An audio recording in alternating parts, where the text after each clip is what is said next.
Fiammi. Salut Fiammi. Salut les enfants. Qu'est-ce que tu dessines? Galilée. Vous savez que lui et moi, on a un point commun. Nous avons tous les deux observé le ciel pour la première fois avec une lunette astronomique à l'âge de 45 ans. Alors la grosse différence, c'est que moi, c'était l'année dernière et que c'est passé totalement inaperçu.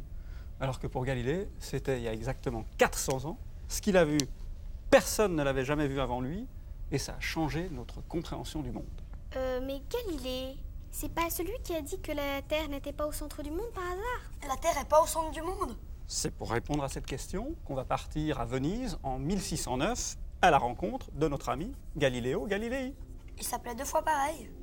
Non, Galileo c'était son prénom et puis Galilei c'était son nom de famille. Comme si tu t'appelais Fiammo Fiammi. Ça commence bien. Suivez-moi. Allons à Venise. Est-ce que vous savez où c'est Venise? En Italie? Exactement. En 1609, les gens pensent que la Terre est immobile au centre du monde. Et gare à dire le contraire. Un philosophe qui s'appelait Giordano Bruno a été brûlé vif quelques années plus tôt, notamment pour avoir prétendu le contraire. Mais c'était qui Galilée? Un professeur de mathématiques à l'université de Padoue, en face de Venise. À l'automne 1609, il entend parler d'un jouet qui vient de Hollande, un tube avec des lentilles en verre à chaque extrémité, qui permet de voir plus loin. Galilée, qui est aussi astronome, pense immédiatement qu'il pourrait l'utiliser pour regarder le ciel. Et en quelques semaines, il va transformer ce qui n'était qu'un jouet en un instrument de haute technologie. Ce que vous voyez là, c'est la première lunette de Galilée qu'il a utilisée justement pour regarder le ciel. Et nuit après nuit, il va écrire ce qu'il voit dans un petit livre formidable qui s'appelle « Le Messager céleste ». Et là, je te propose de lire ce texte. Ne regardant ni au labeur ni au frais, je suis arrivé à construire un instrument d'une qualité si grande que les choses vues apparaissent presque 1000 fois plus grandes et près de 30 fois plus proches qu'à l'œil nu. Galileo Galilei. Bravo, très bien. Grâce à sa lunette, Galilée va être le premier homme à voir plus loin que ses yeux. Il la braque d'abord sur la Lune. Depuis des siècles, on disait que la Lune était une boule parfaitement lisse. Et la première chose qu'il voit, c'est ça. La Lune, elle est pas lisse, elle est pleine de montagnes. Comme la Terre. Sa première observation fait déjà trembler des siècles de certitude. Puis, il observe la Voie lactée. Et là où on voyait à l'œil nu des milliers d'étoiles, lui, il va en voir des millions. Vous imaginez le choc? Un soir, il pointe sa lunette sur Jupiter. Et là, surprise, il voit 2 petits points lumineux à gauche et un à droite, comme posés sur une ligne. Galilée se dit que c'est probablement des étoiles invisibles à l'œil nu qu'il peut voir grâce à sa lunette. Le lendemain soir, il refait un tour du ciel et lorsqu'il pointe sa lunette sur Jupiter, il voit ceci. Pas d'étoiles à gauche et 3 étoiles à droite de Jupiter. Galilée est stupéfait, il ne comprend pas. D'habitude, il est très très précis. Qu'est-ce qui s'est passé? Bon, il se dit que peut-être il était fatigué et puis, ma foi, il a mal vu. Mais quand le jour passe, le lendemain, il ne pense qu'à une chose, c'est vérifier si les étoiles sont toujours au même endroit. Lorsque la nuit arrive, devinez ce qui se passe. Il y a 10 étoiles de chaque côté. Non, le ciel est nuageux et il ne peut rien voir. Pas de bol. La nuit suivante, lorsque Galilée pointe sa lunette sur Jupiter, il ne voit plus que 2 étoiles à gauche et plus rien à droite. Il y comprend plus rien. Au bout de quelques nuits, Galilée finira par comprendre. Ces petits points lumineux autour de Jupiter ne sont pas des étoiles, parce que les étoiles ne bougent pas. Ce sont donc des planètes qui tournent chaque nuit autour de Jupiter.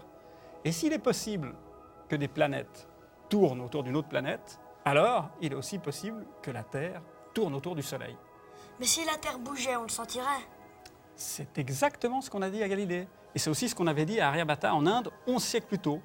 Pour expliquer ce phénomène, Galilée va dire qu'on peut être en mouvement sans s'en rendre compte. Il dit la chose suivante. Si on est dans la cabine d'un bateau et puis qu'on lâche des papillons, les papillons volent, que le bateau soit arrêté ou qu'il soit en mouvement, ça ne change rien pour eux. Eh bien, nous, sur Terre, on est comme les papillons dans la cabine d'un bateau qui avance en ligne droite et à vitesse constante. nous ne percevons pas le mouvement de notre planète. Et pourtant, elle bouge. Donc, il est possible que la Terre bouge sans qu'on s'en rende compte. Conséquence, Galilée va dire que la Terre n'est pas immobile au centre du monde, mais qu'elle tourne autour du Soleil. C'est grave? C'est un petit peu comme si aujourd'hui, il y avait quelqu'un qui inventait un nouvel instrument pour voir beaucoup plus loin que tous les instruments actuels et que ses observations nous montraient que tout ce qu'on croyait vrai est devenu faux. On dirait qu'il est fou. Eh bien, à l'époque de Galilée, certains pensaient même que ce qu'il voyait n'était pas dans le ciel, mais dans sa lunette. Galilée voulait convaincre et partager ses découvertes. Le problème, c'est qu'à l'époque, tout le monde n'était pas prêt à entendre ce genre de vérité. Pourquoi? Ce serait pas une question philosophique, ça? Bonne remarque. Allons voir ce qu'en dit notre philosophe. Venez. Allez, on l'appelle. Philosophe! Philosophe! Philosophe! Bonjour les enfants. Bonjour. Alors, écoute Bilal, on a une question très très importante à te poser. Tu écoutes? J'écoute. C'est parti. Est-ce que c'est grave si la Terre n'est pas au centre du monde? Aujourd'hui, c'est pas très grave. On a l'habitude de penser que nous ne sommes pas au centre du monde. Mais pour comprendre l'importance de cette question, il faut revenir à l'époque de Galilée. À l'époque de Galilée, la question était très très importante et très grave. Mais à l'époque, on pensait que Dieu avait créé l'homme et il avait créé l'homme à son image. Ça veut dire que si Dieu a créé l'homme à son image et que l'homme était la créature la plus noble de Dieu, est-ce qu'il pouvait la placer hors du centre du monde? Non. Non. Non. Voilà. Donc pour les gens de l'Église, Dieu a créé l'homme et l'a placé au centre du monde. Donc la terre est au Centre du monde. centre du monde. Et là, va se passer quelque chose d'incroyable puisque Galilée, avec d'autres, vont vouloir expliquer l'inverse. Non, ce n'est pas la terre qui est au centre du monde, mais c'est le soleil. Et il va y avoir un conflit entre l'Église et des scientifiques, les premiers scientifiques, on va dire. Par exemple, quelqu'un comme Galilée était croyant, mais il n'acceptait pas les explications concernant la terre et le soleil de l'Église. Alors l'Église a dit à Galilée, tu vas te rétracter, c'est-à-dire tu vas retirer ce que tu as dit. Et Galilée a accepté parce qu'il ne voulait pas perdre la vie, et il a dit quelque chose de très très drôle quand il était à genoux. Il a dit, je me rétracte, et il a dit avec une petite voix, et pourtant elle tourne. C'est-à-dire, et pourtant la Terre tourne autour du Soleil. Et cette époque, elle va marquer le début de la science moderne. C'est pour ça que c'est une question importante à l'époque. Donc la science commence avec un scientifique à genoux. Exactement. C'est une très belle image. C'est bon les enfants? Hein? Oui, parfait. Eh ben voilà, à la prochaine fois. À bientôt. À À bientôt. bientôt. Au revoir, Salut, monsieur le Bilal. philosophe. Et si maintenant on se faisait une petite expérience? Ok. Avec plaisir. Venez avec moi. Galilée était astronome, mais il était aussi physicien. Il adorait les expériences. On va faire une expérience de Galilée. D'accord? Yes! Alors, on va prendre un marteau et puis on va prendre un crayon. Si on laisse tomber un marteau et un crayon en même temps, lequel des deux touchera le sol en premier? Bah, le marteau, il est plus lourd. Alors, tu vas essayer, tu viens. Alors, il faut vraiment, regarde, il faut que les deux soient à la même hauteur, et puis je vais compter jusqu'à 3, et tu les lâches en même temps, ok? Attention, prêt, 1, 2 et 3. Aïe! C'est dingue, ils ont touché tes pieds en même temps. Mais c'est vous qui êtes dingue, fallait pas les laisser tomber sur mes pieds, mais sur le sol.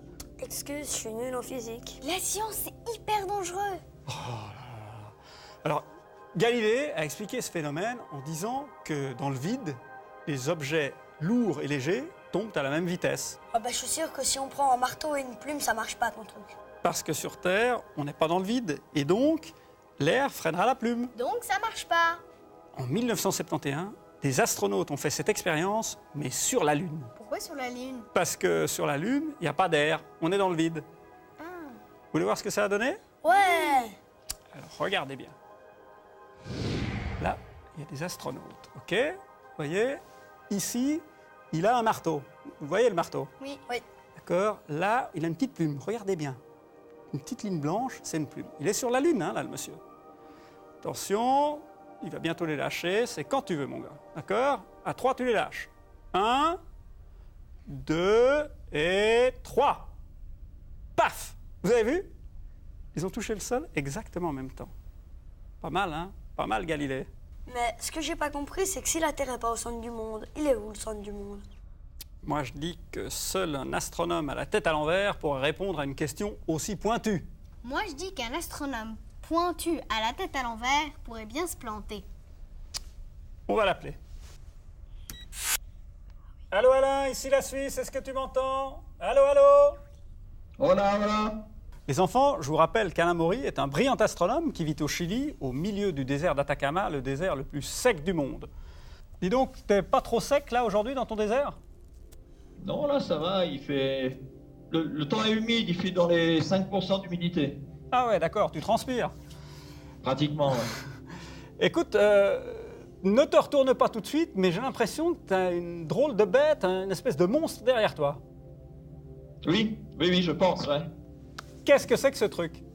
Alors, ce télescope-là, c'est ce qu'on appelle un télescope robotique. C'est un télescope qui appartient à un astronome canadien, M. Arlington, et qui l'utilise donc depuis l'Ontario à distance. Alain, j'ai ici un des enfants qui aurait souhaité te poser une petite question. Mais si la Terre est pas au centre du monde, il est où le centre du monde? Dans l'ancien temps, les gens pensaient que la Terre était plate, qu'eux étaient le centre, évidemment. Chaque tribu pensait être le centre du monde. Et ils pensaient aussi que si on allait un jour, enfin si on marchait tout droit, un jour on arrivait au bord de la Terre, puis on tombait. Donc il y avait une limite dans le monde. Le jour où on a compris que la Terre est ronde, il n'y a plus de centre en particulier, mais il n'y a plus de limite non plus. C'est-à-dire que tu peux aller sur la Terre où tu veux, tu n'arrives jamais au bord de la Terre où tu tomberais ailleurs. Alors l'univers, en fait, c'est la même chose, mais un peu plus compliqué. C'est pas en 3 dimensions, c'est en 4 dimensions. Et dans l'espace-temps, c'est toi le centre. En tout cas, en tant qu'observateur, tu as l'impression que tu es au centre. Et tout ce que tu vois, tu le vois dans le passé. Donc il y a cette notion-là qui est beaucoup plus compliquée, mais qui est beaucoup plus juste. C'est-à-dire que la lumière du soleil, par exemple, elle met 8 minutes pour venir jusqu'à nous. Quand on voit le soleil, on le voit tel qu'il était il y a 8 minutes. Mais quand on voit une galaxie à 100 milliards d'années-lumière, on la voit telle qu'elle était il y a 100 milliards d'années. Donc il n'y a pas de centre du monde, comme il n'y a pas de centre de la Terre. D'accord, donc si je comprends bien, on n'est pas au centre du monde, mais on est quand même au centre du monde. Voilà, on s'observe comme le centre du monde, mais on n'est pas plus le centre du monde que n'importe quel autre observateur. D'accord, bah écoute Alain, on se retrouve bientôt dans une prochaine émission? Ok, pas de problème. Allez, à bientôt, Au on va te revoir. mettre à l'ombre. Au revoir. Allez, au revoir. Salut Alain. Salut. Bon les enfants, c'est fini pour aujourd'hui. On se retrouve bientôt? Ok, à bientôt. À bientôt. Salut. Salut. Au revoir les enfants. Au revoir Fiami. Salut. Salut.